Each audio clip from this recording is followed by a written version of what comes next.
Hello and welcome to Faithfully Stampin' with Jennifer Helm. I am Jennifer Helm, the Faithful Stamper, and I'm an independent demonstrator with Stampin' Up! Today I have for you a scrapbook layout, and this is a fun one. It features some of our Sale-A-Bration products. If you are not familiar with Stampin' Up!, what that is every January and February we have an incentive where for each $60 and $120 you spend, with no limit, you can pick items from our special Sale-A-Bration brochure for free. And we also have another selection of items as well. So you can check that out. Sorry about the busyness here at thefaithfulstamper.stampinup.net, but be quick about it. We end February 28th, which is just 4 days away. So that is where our designer series paper comes from tonight. That coordinates with our Terrific Toadstools set. So this is in our Spring Mini catalog, and we're going to use a bunch of different images from this today.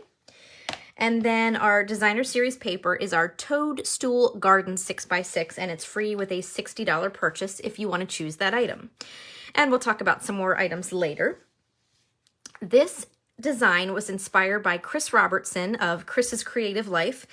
I saw some pages. She did more than just this layout, and she used different size boxes and different positioning of boxes. So I basically just copied the paper that she used in her layout, and I'll talk a little bit about that later as well. But my whole idea with this is that I love the happy colors, the brightness of the pages, the whimsy with the toadstools, and you can just use this idea for any different occasion. Just by changing up your paper, it would be great for any holiday, birthdays, summertime, all sorts of different things. So I will go ahead and show you how to make this. So we'll start one page at a time here. And I apologize, I feel like my videos are always a little bit different because the angle is so different with a scrapbook page. So I hope you will bear with me. Okay, so we're gonna start by using a 12 by 12 piece of designer series, or not designer series paper, cardstock, because cardstock is a little bit thicker. My recommendation, even if you've got a whole pack of 12 by 12, make sure you measure it before you start, because what I found after I did my original layout was that my paper was not 12 by 12. It was 12 and a smidge by 12 and a smidge.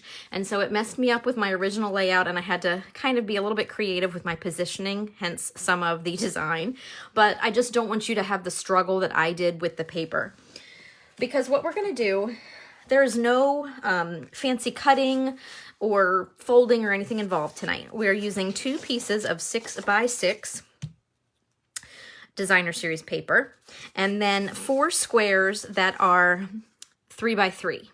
So that way we're gonna fill up one side of the paper and then fill in the middle with these 2 chunks of paper. So lots of fun mixing and matching of prints here.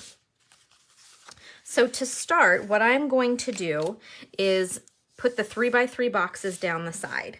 And you can do this in any number of ways. You could run adhesive down the side in a couple of strips and glue your paper, or you can kind of do what I'm doing here and put adhesive on each box. I promise it's not going to take forever. So I just line it up in the corner and at the top, and then I kind of go down the page from there. I am going to show you a little trick if you're using striped paper like I will do in a minute, that may help you with a spacing problem like the one that I encountered. Okay, so normally I would just go right down the page, but I'm actually going to change up for a minute and put the corner piece in. And the reason I did that is because in that first layout, I discovered that I had more than 12 by 12, and so my paper was not lining up correctly, much to my chagrin. But I realized that I had this striped paper and it was going in this direction. And so by putting this one in last, and even here, though I trimmed my paper to be 12 by 12, I've got just a little wiggle room. But because of the striped paper, especially if there's white in it, like here, if you're working on the same color background, like white with the white background here, it kind of hides it. So just kind of keep that in the back of your memory for that little tip, because I thought, oh, you kind of really can't tell that I've got any space in there when it's all said and done. So, okay, so there's that. Now we are going to put the paper here, And then we're going to do a mirror image on the other side of the page. So I'll show you that when we get there. And I am using contraband adhesive tonight. My Stampin' Up! Adhesive ran out, or was persnickety, as I like to say, on my Facebook Live earlier, and my refills will not be here for another day or two. Whoop. So that is why I'm using a non-Stampin' Up! Adhesive. And of course, I'm just running out all over the place tonight. Okay. So here I'm going to make sure my paper is lined up with the bottom and the edge, because I can hide any space. There's barely any space there. And actually that might be a smidge crooked, but this is easier to cover than something at the bottom of the page. So you could leave your design like this, but what I chose to do was cover the seam here with some embossed cardstock. I put tear and tape on the back, but this is just bubble bath cardstock that was embossed with our Starburst embossing folder. This is one of the Sale-A-Bration items, so if you like it, order it quick if you're watching this relatively quickly after it's posted. And I don't thank you enough, but thank you for being here on this YouTube channel. I appreciate that very much. If you are a Facebook follower, I am over there as the Faithful Stamper. So this one, again, I'm going to line up at the bottom because I'm going to cover this little gap there with my photo layout boxes.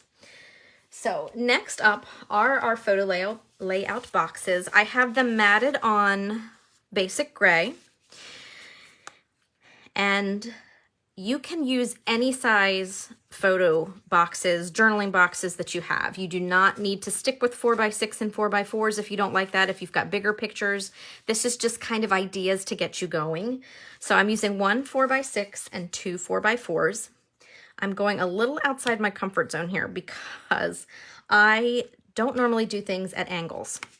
I have found in my crafting, I like to be on the straight and narrow. I like things perpendicular. I don't use a ruler. I'm not that particular, but I do tend to not go angled or cockeyed. So it's kind of against the grain for me.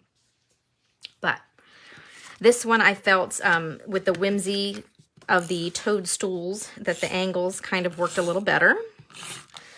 So I'm going to position these photo boxes here. You can see this one perfectly covers that little gap that I had with the cardstock. Now for these next two, I need to be careful about adhesive on the back. Since I am not putting pictures in these pages tonight, I want to be able to access the whole thing. These are actually just kind of tacked in place so these can come off and have the pictures glued right on top. But I want to make sure the whole panel is accessible. So I'm just going to hold my fingers where I don't want to put glue and kind of work around that, just kind of as a little mental thing. So hopefully I don't put glue where I don't want glue.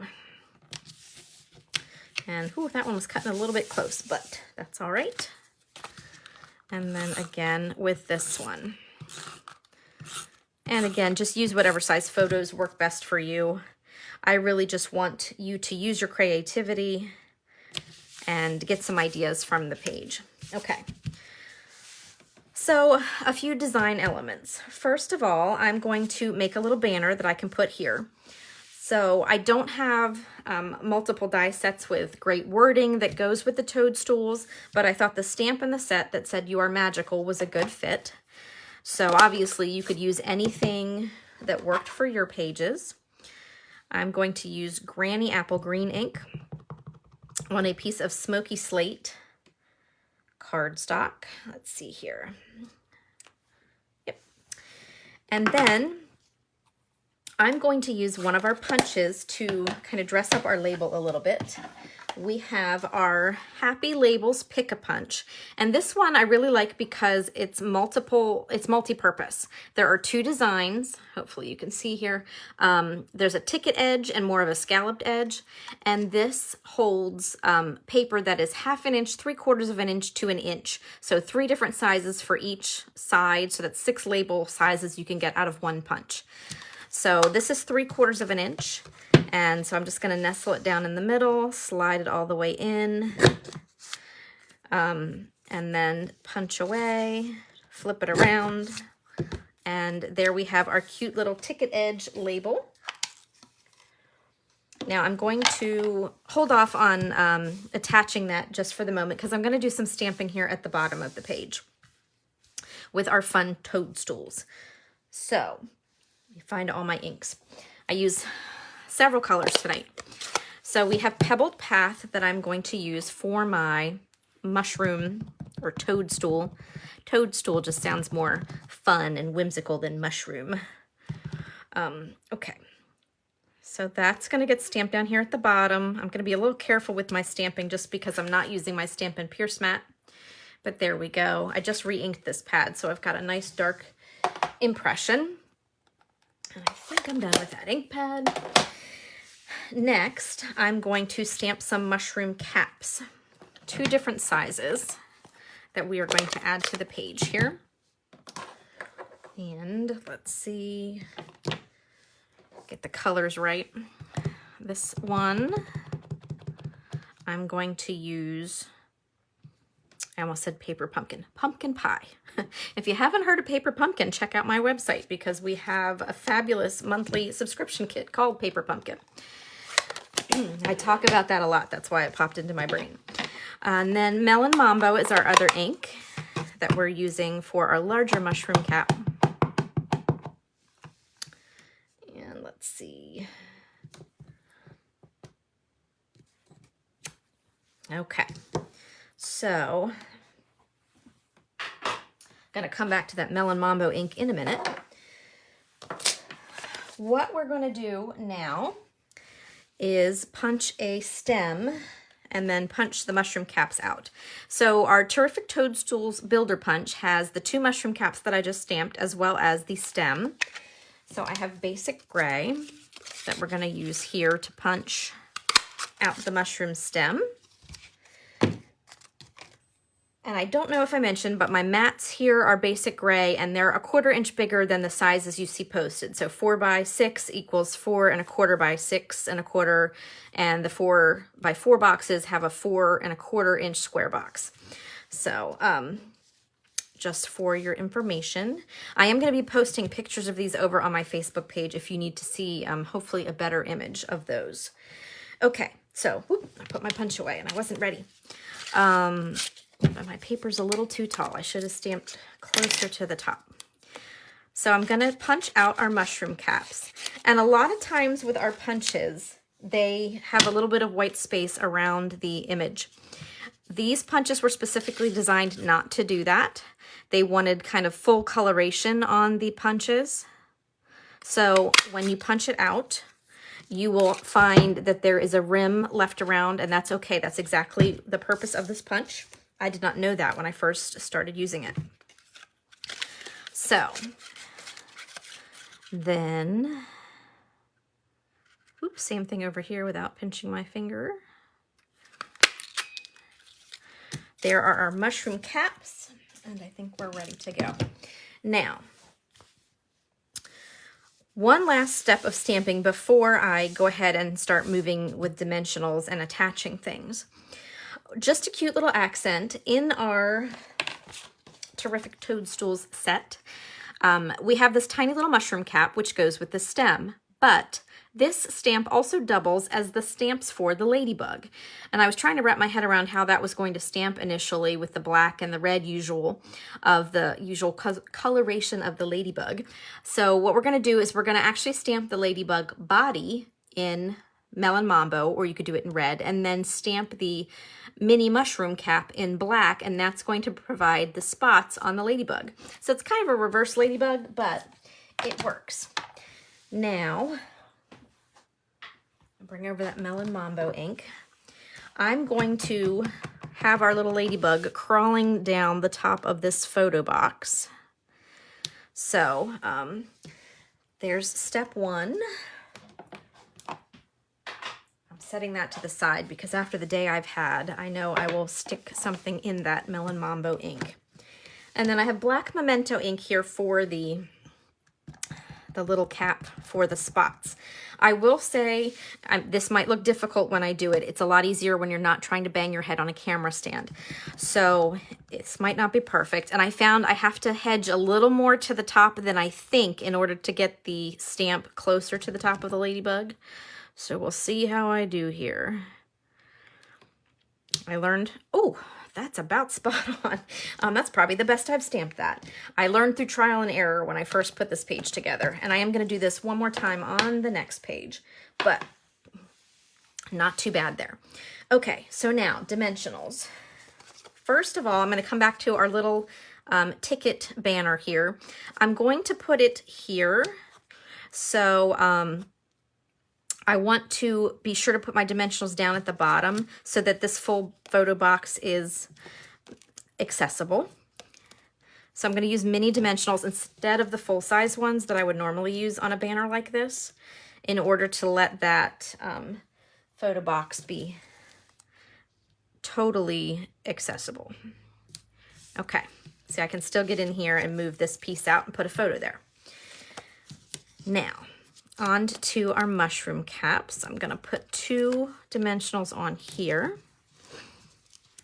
And I think before I glue that, I learned through trial and error before. What I want to do here with our stems is put these together, but I want the stem on top of the mushroom cap. And I kind of run out of space if I'm not too careful. So I'm kind of going to do things a little bit different before I get started with those dimensionals. Otherwise, I might end up running out of room and causing myself a problem. Come on, here we go. Okay, so that's about right. Now I can put this mushroom cap on with the dimensionals. And what's nice is I can make it taller or shorter if I want. I think I'm going to go with taller, so he's a little bit taller than that one. And then to put this little guy on, I could use glue, but I tend to be very messy with glue. I have some glue dots left over from Paper Pumpkin or other kits that we have, and I always save these because I love our glue dots that are on the roll. But sometimes when I'm trying to peel a small piece off the glue dot on the roll, it tears the paper or pulls it out of shape, and it's just a little too strong. They're fantastic, but just a little too strong for what I need them to do. And these are strong dots, but they don't kind of yank your paper the way that those glue dots do. So I recommend definitely holding on to any leftover glue dots from a kit because they're perfect for things like this, even when the backing doesn't want to come off. There we go. So what I'm going to do is I'm just kind of going to tuck the excess of the glue dot behind the stem so that nothing's sticking out, but that I still have plenty of adhesive there. And then there is my, my little stamped image down at the bottom. And then last but not least, what I'm going to do is add some bling. What's great is we have some sequins right now. These are also in the Sale-A-Bration brochure, so free with a $60 purchase for the next 4 days. These are our purple adhesive back sequins. Sequins are flat, so they're perfect for scrapbook page where you might not want a lot of dimension on your paper. Also great for mailing cards. So a lot of our embellishments are starting to be a little flatter to aid in mailing. And I also like that these are 4 different colors, and there's various sizes. There's large and small in each color, and that way you can mix and match and put them in wherever combination you want on your pages. Okay, I think that's going to work. So here is the first page of the 2, and now we're going to move on to the second page. So here's a look at that second page again, and I've learned after doing a couple different scrapbook layouts, I worked ahead a little bit so you don't have to watch me glue all the paper down again on this one.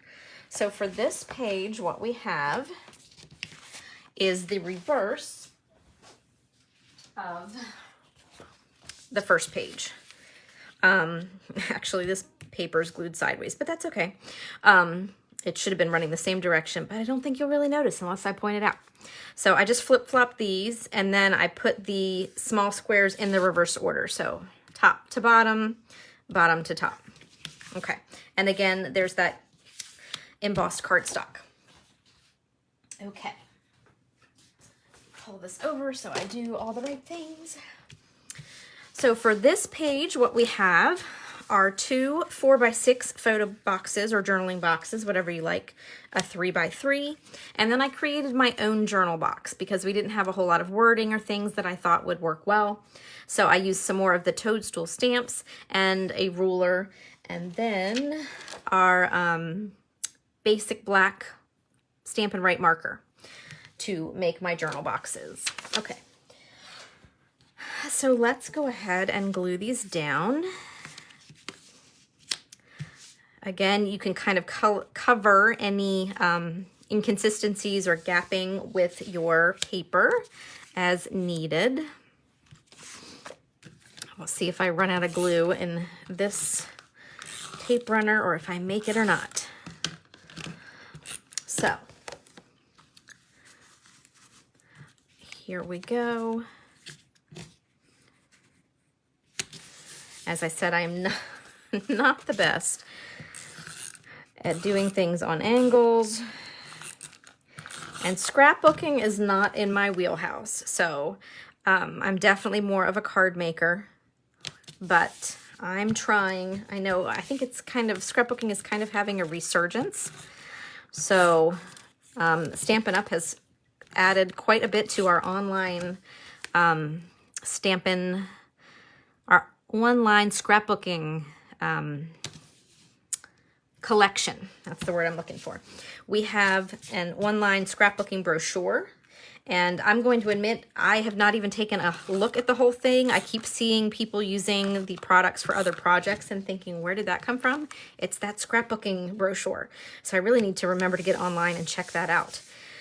So be sure to do that. And the scrapbooking products don't have to be just for scrapbooking. They can be used in card making as well, or other projects. So keep that in mind.